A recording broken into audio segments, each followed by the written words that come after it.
महाकालेश्वर में आखिर क्या है चिता की भस्म से भगवान शिव की आरती का रहस्य। बने रहिए वीडियो के अंत तक। और अब तक आपने अगर इस पेज को फॉलो नहीं किया तो यही सही वक्त होगा, फॉलो कीजिए शिव पुराण को। भगवान शिव जितने सरल हैं उतने ही रहस्यमयी भी हैं।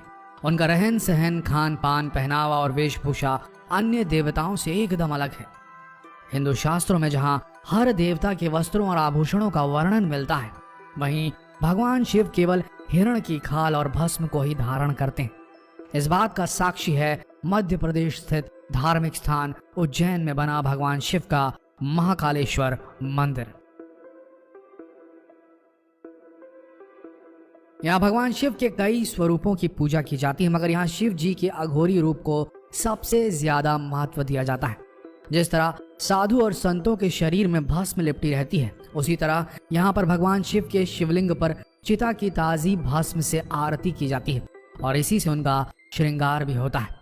इस आरती का क्या महत्व है, आइए जानते हैं। भगवान शिव के 12 ज्योतिर्लिंगों में से एक उज्जैन के महाकालेश्वर मंदिर में भक्तों को दक्षिण मुखी ज्योतिर्लिंग के दर्शन होते हैं। महाकालेश्वर मंदिर मुख्य रूप से 3 हिस्सों में विभाजित है। इसके ऊपरी हिस्से में नाग चंदेश्वर मंदिर है, नीचे ओंकारेश्वर मंदिर और सबसे नीचे जाकर आपको महाकाल मुख्य ज्योतिर्लिंग के रूप में विराजित नजर आते हैं, जहां आपको भगवान शिव के साथ ही गणेश जी, कार्तिकेय और माता पार्वती की मूर्तियों के भी दर्शन होते हैं। इसके साथ ही यहाँ एक कुंड भी है जिसमें स्नान करने से कहा जाता है कि सारे पाप धुल जाते हैं। आइए जानते हैं कैसे प्रकट हुए थे। मान्यताओं के अनुसार उज्जैन में महाकाल के प्रकट होने से जुड़ी एक कथा है। दरअसल दूषण नामक असुर से प्रांत के लोगों की रक्षा के लिए महाकाल यहाँ प्रकट हुए थे। फिर जब दूषण का वध करने के बाद भक्तों ने शिवजी से उज्जैन में ही वास करने की प्रार्थना की तो भगवान शिव महाकाल ज्योतिर्लिंग के रूप में प्रकट हुए। ऐसे उज्जैन का शास्त्रों में वर्णन भगवान श्री कृष्ण को लेकर भी मिलता है, क्योंकि उनकी शिक्षा यही हुई थी। आइए जानते हैं क्यों प्रसिद्ध है महाकालेश्वर मंदिर। उज्जैन को प्राचीन काल से ही एक धार्मिक नगरी की उपाधि प्राप्त है। आज भी यहाँ भारी संख्या में दर्शन के लिए भक्त आते हैं। दरअसल भगवान महाकाल की भस्म आरती के दुर्लभ पलों का साक्षी बनने का ऐसा सुनहरा अवसर और कहीं नहीं प्राप्त होता है। ऐसा माना जाता है कि जो इस आरती में शामिल हो जाए उसके सभी कष्ट दूर होते हैं। इसके बिना आपके दर्शन पूरे भी नहीं माने जाते हैं। इसके अलावा यहाँ नाग चंद्रेश्वर मंदिर और महाकाल की शाही सवारी आदि भी पर्यटकों में जिज्ञासा का विषय बने रहते हैं। आइए जानते हैं क्या है शिव की भस्म का महत्व। भगवान शिव की भस्म आरती केवल उज्जैन के महाकालेश्वर मंदिर में होती है। यह आरती बेहद अलग ढंग से की जाती है। इस आरती को प्रातः सुबह के वक्त 4 बजे किया जाता है। यह आरती चिता की ताजी राख से होती है। हालांकि कुछ कारणों से अब इस आरती को चिता की राख से नहीं किया जा रहा, मगर पहले इस आरती के लिए लोग अपने जीवन काल में ही रजिस्ट्रेशन कराया करते थे। मृत्यु के बाद उनकी चिता की राख से भगवान शिव की पूजा की जाती थी। इस आरती को बंद कमरे में केवल मंदिर के पुजारी ही किया करते थे। आरती के दौरान भगवान के कक्ष में लगे कैमरों में इस आरती की रिकॉर्डिंग होती रहती थी और कक्ष के बाहर खड़े भक्त इस आरती को देखते रहते थे। आरती के दौरान भगवान के शिवलिंग को पूरी तरह से भस्म से नहला दिया जाता है। बाद में शिवलिंग पर भगवान शिव का फेस बनाया जाता है और पट खोले जाते हैं। आइए अब जानते हैं क्यों की जाती है भस्म आरती।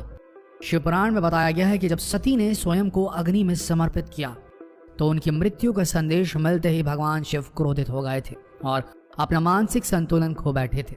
इसके बाद वह माता सती के मृत शरीर को लेकर इधर उधर घूमने लगे। जब भगवान शिव को श्रीहरि ने देखा तो उन्हें संसार की चिंता सताने लगी। हल निकालने के लिए उन्होंने माता सती के शरीर को अपने सुदर्शन चक्र से कई हिस्सों में बांट दिया था। यह हिस्से देश के कई स्थानों पर गिरे और पिंड बन गए, मगर शिव जी के हाथों में केवल माता के शव की भस्म रह गई। भगवान शिव को लगा कि कहीं वो सती को हमेशा के लिए खो न दे, इसलिए उन्होंने उनकी शव की राख को अपने शरीर पर लगा लिया। आइए अब जानते हैं कब कैसे जाएं महाकालेश्वर। वैसे तो पूरे वर्ष कभी भी आप महाकालेश्वर के दर्शन के लिए जा सकते हैं, मगर सावन और शिवरात्रि पर स्थान पर विशेष आयोजन होते हैं।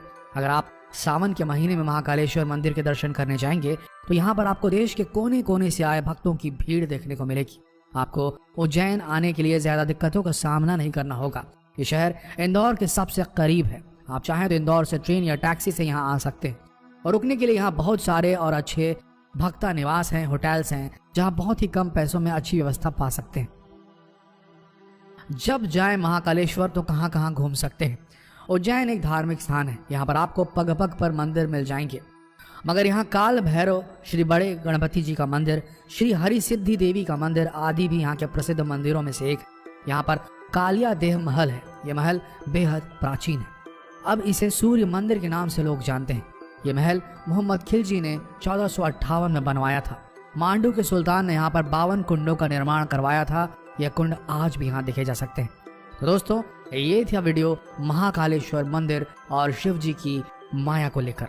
आशा करते हैं कि ये वीडियो आप सबको पसंद आया होगा और आप सब इस वीडियो को शेयर करेंगे ताकि ये वीडियो और शिव जी की महिमा पूरे देश के बच्चे बच्चे तक पहुंच जाए। मिलते हैं अगले दिलचस्प वीडियो में, तब तक के लिए हमारे साथ वीडियो के अंत तक बने रहने के लिए